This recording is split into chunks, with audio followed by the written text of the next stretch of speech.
छोटे से कोने में बसे सुखपुर नामक गांव में रामलाल नाम का एक गरीब किसान अपनी पत्नी गौरी और दो बच्चों के साथ रहता था। उनकी जिंदगी संघर्षों से भरी हुई थी, लेकिन उनके चेहरे पर हमेशा संतोष का भाव रहता था। रामलाल के पास खेती के लिए एक छोटा सा खेत था, जिससे बमुश्किल उनके परिवार का गुजारा होता था। संघर्ष की शुरुआत एक साल सुखपुर में भयंकर सूखा पड़ा।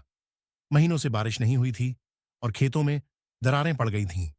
गांव के कई लोग अपने परिवार के साथ शहर की ओर पलायन करने लगे, लेकिन रामलाल ने गांव छोड़ने से इनकार कर दिया।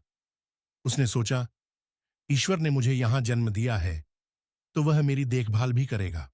एक दिन गांव में एक साधु महाराज आए। वे भूखे थे और भोजन मांग रहे थे। रामलाल ने गौरी से कहा, जो भी बचा है साधु महाराज को दे दो। गौरी बोली, हमारे पास बस इतना ही खाना बचा है, अगर यह भी दे दिया तो हम कल क्या खाएंगे। रामलाल ने मुस्कुराकर कहा, ईश्वर की मर्जी से ही सब कुछ होता है। जो देंगे वह 100 गुना होकर हमारे पास वापस आएगा। गौरी ने भारी मन से साधु महाराज को भोजन परोसा। साधु महाराज ने तृप्त होकर आशीर्वाद दिया, बेटा, तूने अपनी आखिरी रोटी मुझ पर विश्वास रखकर दी है, तेरी झोली कभी खाली नहीं होगी। चमत्कार की शुरुआत। अगली सुबह जब रामलाल खेत पर गया तो उसने देखा कि उसकी जमीन पर एक चमकती हुई चीज पड़ी है। पास जाकर देखा तो वह सोने का सिक्का था। पहले तो उसे यकीन नहीं हुआ, लेकिन फिर उसने वह सिक्का उठाया और गौरी को दिखाया। गौरी हैरान रह गई। उसने कहा, यह कैसे संभव है? कहीं किसी का गिरा तो नहीं? रामलाल बोला, नहीं, यह हमारी मेहनत और विश्वास का फल है। उन्होंने यह सिक्का बाजार में बेचा और उससे कुछ बीज खरीदकर अपने खेत में बो दिए।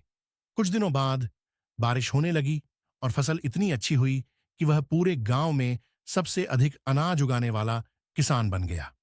गांव में बदलाव, रामलाल की समृद्धि देखकर गांव के अन्य लोग भी प्रेरित हुए। उन्होंने भी अपनी जमीन को छोड़ने की बजाय उसमें मेहनत करने का निर्णय लिया। धीरे धीरे सुखपुर में खुशहाली लौट आई।